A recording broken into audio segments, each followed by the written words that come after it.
Are you ready to become awesomer? Hello everyone, this is Umar Hamid, your host, and welcome to the No Limit Selling Podcast, where industry leaders share their tips, strategies, and advice on how to make you better, stronger, faster. Get ready for another episode.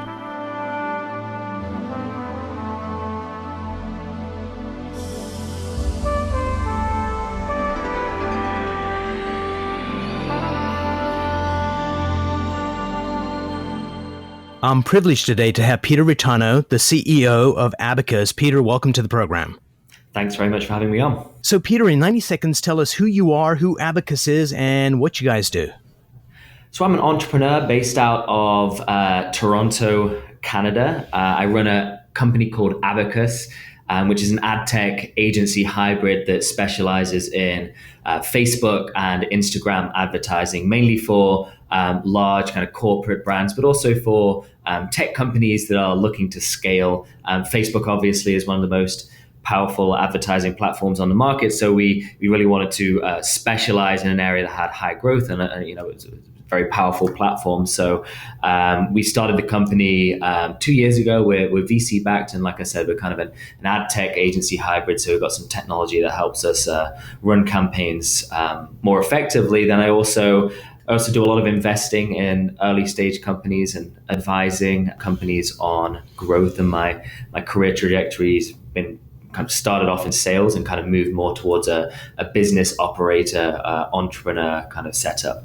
Brilliant. And you also do keynote speaking. So what are you talking about? A couple of things. So first one would be any digital marketing. So if you want to accelerate your digital marketing skills, anything from SEO, PPC, Facebook advertising, I can help with that, growth hacking. And then the other side would be more kind of business and leadership. I've run a few businesses now, so I've got some scars, made some mistakes, done some things well. And so some of my talks revolve around some of those lessons learned that I've picked up along the way. So it's either kind of corporate kind of conferences or universities looking to get someone in to kind of talk to their business classes.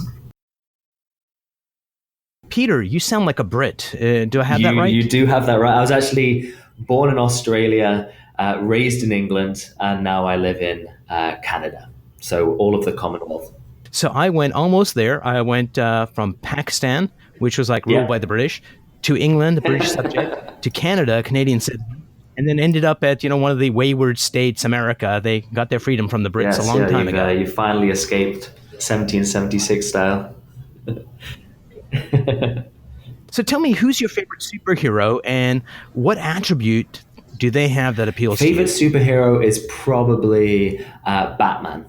Just because I just like him because he is a flawed superhero. I think it makes for a more interesting kind of character development when you've got somebody who doesn't always do the right things and has good intentions but gets there in less than ideal ways. So I like the fact that he's kind of like a flawed superhero. Somebody asked Michael Caine why a British person was able to create the best kind of Batman films with the new Batman series that were released, and he thinks it's because Americans, when they make the Batman films, they see themselves as Superman, but the rest of the world kind of sees them as Batman, a little bit more nuanced, kind of a hero that we need. But they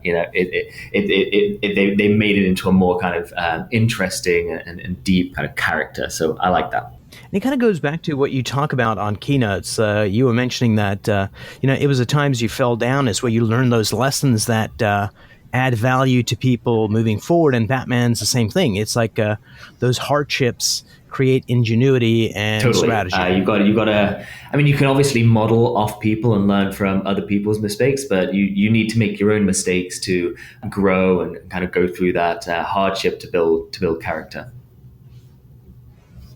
What gets you out of bed every morning? What motivates you to help other companies, to grow your company?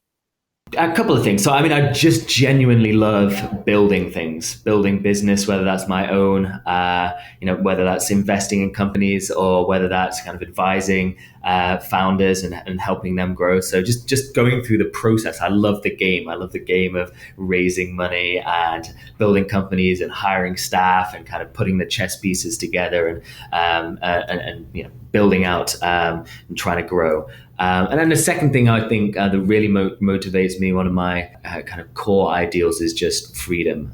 Having control over my own destiny through my own companies, or even before when I was in sales. The thing that I really liked about sales was, having flexibility and autonomy and being able to put in as much or as little work as I wanted to. And obviously the more work you put in, the more results, and you can have a direct impact on your own salary and compensation.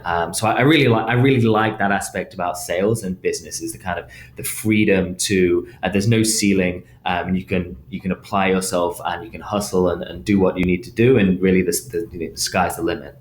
Brilliant. So Peter, who's a mentor for you? A couple of people. I would say my old boss back in the UK really helped to shape my career. I was a bit of a miscreant when I joined my first agency, a little bit rough around the edges. I wasn't necessarily the hardest worker, didn't really have a career trajectory, and he sat me down and kind of illuminated me to the potential options. And he was a great sales guy, really, really good at sales, had a great process, great energy. And he helped point me in the direction or illuminate kind of what was possible in my career. And I didn't have to do that as well. Like, obviously he managed me, but he also helped build out a career plan for me. So he had a big impact on me. And then probably my ex-business partner in my previous business, Spark, as well. He had a big impact on me. He was another great sales guy. He was a bit older than me. He was 40. I was 30 at the time. He was always very much into relationship sales. He was a master networker.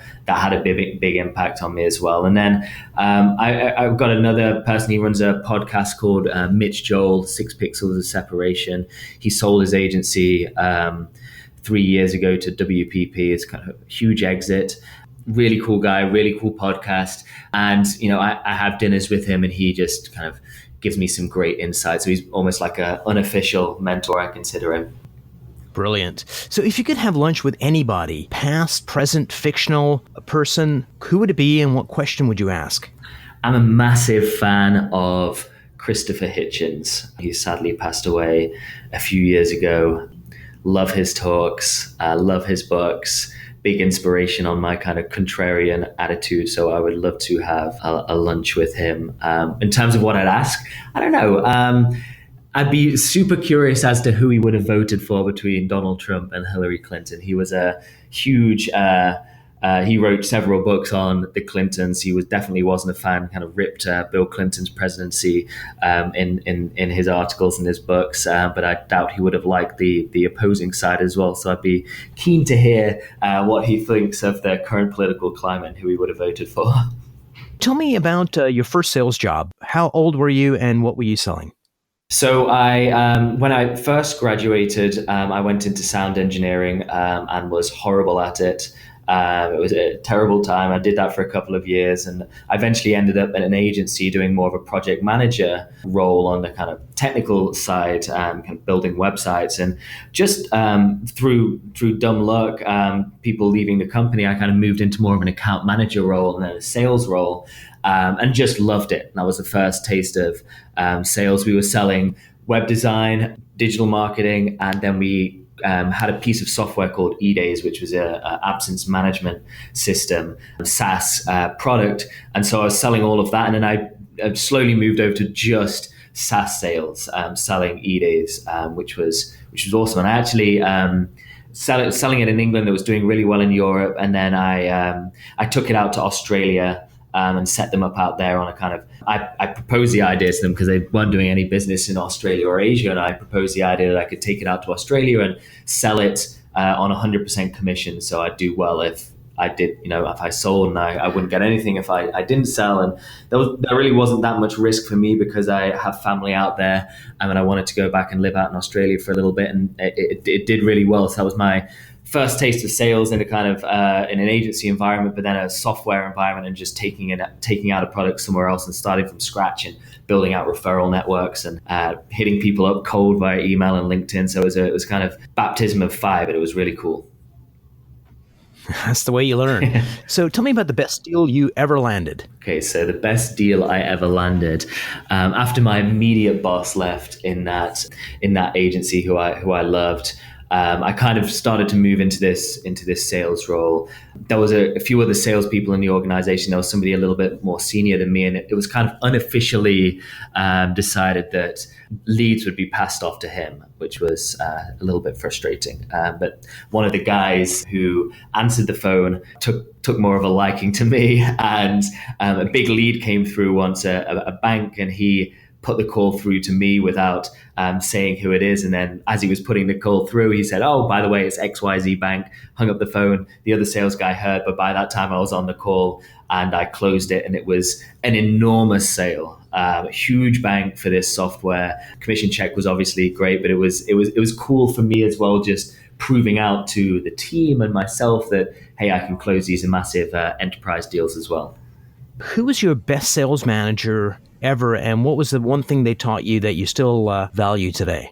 My first sales manager at the agency I was referring to, he just had a killer regimented process that it would work through, and it would just really illustrated to me early on that sales is a numbers game, and you need to there's all of these building blocks that you need to do, and if you do them consistently over time, you will hit your numbers. You work backwards from the sales goal. How many meetings do I need to get? How many calls do I need to do to get those meetings? How much prospect list do I need to build up? How many leads? And then just work backwards from there. And that was awesome for me. It kind of completely demystified the process, like build out that process. And then my other business partner at my last agency, he was just a relationship sales guy, and he really instilled in me the value of building out a network that pays dividends over time, kind of value-based sales, giving people something, but without the expectation of asking back, and then eventually kind of harvesting those results over time. And I think you need both in sales. Obviously, you need to kind of be hitting your month-to-month, week-to-week numbers and kind of pushing people through your sales pipeline, but you should also be planting seeds and building out networks that you can kind of harvest over time. Have you ever had one of these come to Jesus moments where what you're doing or a particular thing isn't working well and you have to do a pivot or get some kind of spark to solve the problem? Yeah, I mean, so I always knew relationships and building a network was critical, especially with my last business partner. But being new to Toronto, I came over here 7 years ago. I had to start completely from scratch, and I hated a lot of the networking events I'd go to, kind of inorganic, people just wanting something from you, kind of transient business cards flying everywhere. So I started to try other things and tried to hack the net building a network process. And, I started advising or mentoring and helping people sitting on boards, but I also created an organization called Bellwether, and Bellwether is a networking group. It's curated, it's invite only. We get together once a month. It's super informal. We have breakfast. It's a load of kind of founders and media people and salespeople, and basically I just created a group around me. It was kind of a valuable group for people where we'd collaborate and share ideas, but no real selling. And it evolved over time to the point where now it's this 250 person group, huge depth of relationship. Each one of those 250 people acts as a node and refer people in. But it was always done with the intention of just kind of organic quality relationships. And over those few years that I've been doing it, it's just grown and grown and grown to the point where now, I've got a big network, and being an immigrant to the country, I know a lot of people and I can rely on a lot of people to help out. And it's been great from a kind of business development perspective, but also just from a advice and consultative kind of perspective. So that was huge for me, just hacking the networking process and just taking control and building out a system myself to build out a network. Have you ever had an opportunity where you needed to save a deal from the jaws of death? Yes, haven't we all?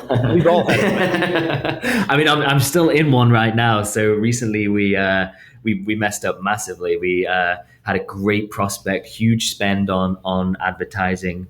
Great meeting with them. They have the budget. Timing was right. The need was right. We were right. Great couple of meetings.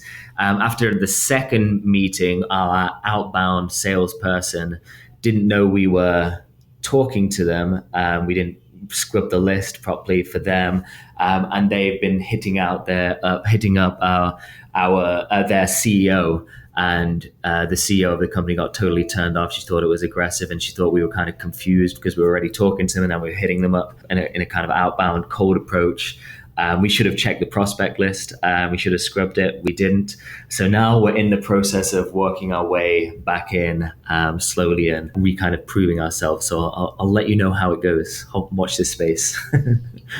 As we look out into the sales landscape, today selling is a lot different than it was even 5 years ago. What do you think is the biggest challenge in sales today? I think there's a lot of noise. I think that we're bombarded with messaging everywhere we go, offline, online, especially in the space I'm in, kind of marketing technology.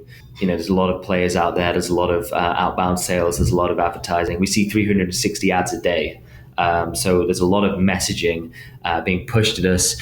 As consumers now, we love buying products, but we hate being sold to. We increasingly prefer self-directed paths to purchase.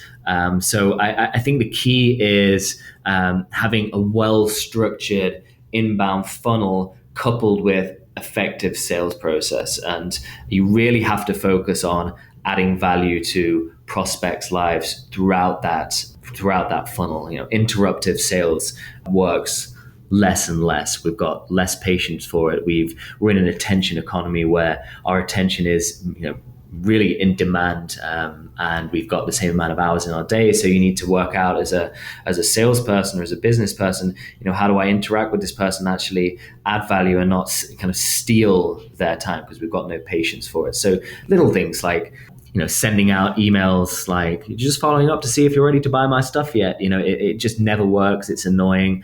We're always trying to add value and incrementally move people down that funnel. So rather than just sending up, hey, just following up, have you checked the proposal yet? Sending them some kind of article or some kind of valuable bit of information, or hey, I saw you in the news, just check this, kind of staying on their radar, but not being a pain.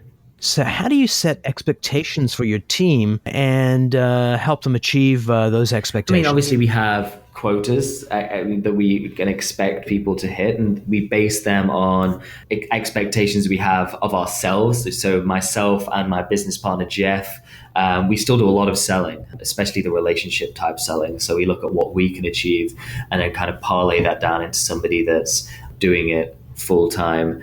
And then we, build goals that we think are at the minimum, and then stretch goals that people can be striving for and do hit. And obviously we can refine those over time. I mean, I've definitely set goals before that have been way too aggressive and optimistic, and we have to kind of refine them. I give a lot of rope to flexibility to the salespeople, and really just try and work with them on what they think they can hit. And obviously we've got business expectations as well. What's the best sales advice you've ever gotten? Okay, so one would be, don't try to convert the unconvertible. There's so many customers out there or businesses that do want your product, so stop wasting time on ones that don't.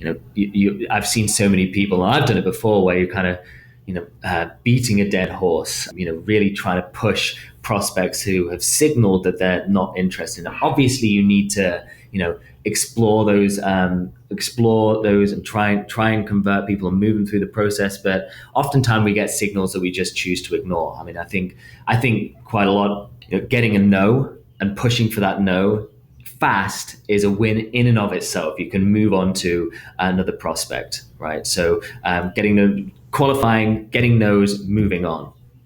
Look for areas of traction and then double down on them. So for us, we get a lot of business from agencies, other agencies, and so we just put a ton of effort into that. And obviously, you might exhaust that at some point, unlikely, but you might, and then you start moving on to areas that are less easy and less effective. So I just really look for areas that I see a bit of traction, I can add rocket fuel to it. What's something you know now that you wish you knew 10 years ago?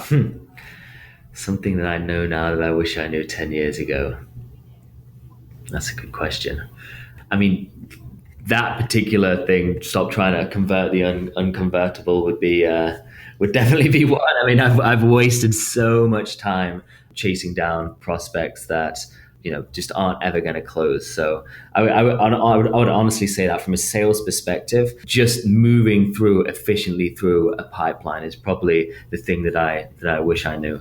And also just going back to the relationship thing, just I wish I knew earlier that relationships, nurturing those relationships, they pay out over the long term. I think when anyone starts in sales, obviously they're looking for quick traction, which is great. You need to hit your numbers, but if I'd have started building out a network earlier and just adding value without expecting anything in return, I think I could have had an exponentially bigger network that I can harvest.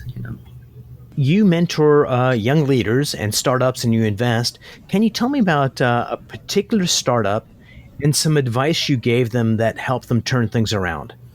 And I think it depends on what stage of the company. I tend to invest in companies that have some kind of product market fit, and they're looking to scale. I do invest in kind of a very seed stage sometimes as well.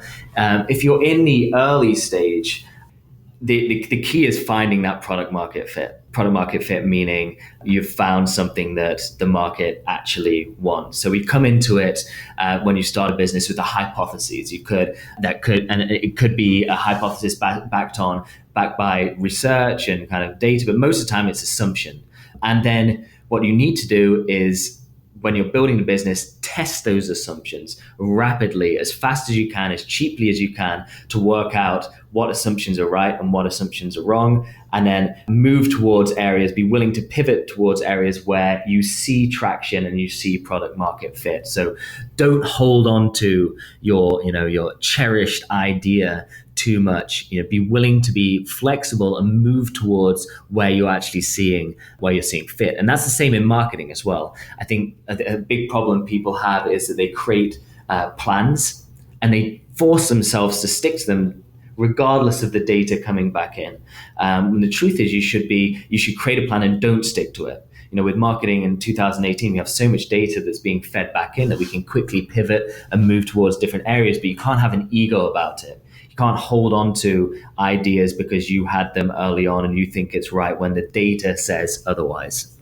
Brilliant. Is there a must-read book you'd recommend to the audience? So a must-read book I really like, I think a classic that fits with my sales philosophy or kind of relationship sales is How to Win Friends and Influence People by Dale Carnegie. I think that's a classic. It's just like a rule book for how to get people to like you, how to handle different personalities, and the important interpersonal aspects that all salespeople should learn to master. So if you haven't read that, highly recommend that. And then another book I've just read is called Waking Up. I really like it. It's Spirituality Without Religion, and it's all about kind of meditation and mindfulness. And I think given the roller coaster that sales is, we all need a little bit of help with kind of stress management and staying present and not getting caught up too much with the roller coaster. So that's been a great book for me to read.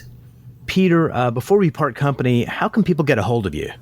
So you can look up our website at abacus.agency, or feel free to hit me up on LinkedIn. It's Peter Reitano, or I'm on Twitter at the handle Digidharma. Brilliant. And we'll put those on the show notes. Peter, thanks so much for sitting down with me, and I'm looking forward to our next conversation. It's been my pleasure. Thanks for having me. If you enjoyed this episode, please go to iTunes and leave a 5-star rating. And if you're looking for more tools, go to my website at nolimitselling.com. I've got a free mind training course there that's going to teach you some insights from the world of neuro-linguistic programming, and that is the fastest way to get better results.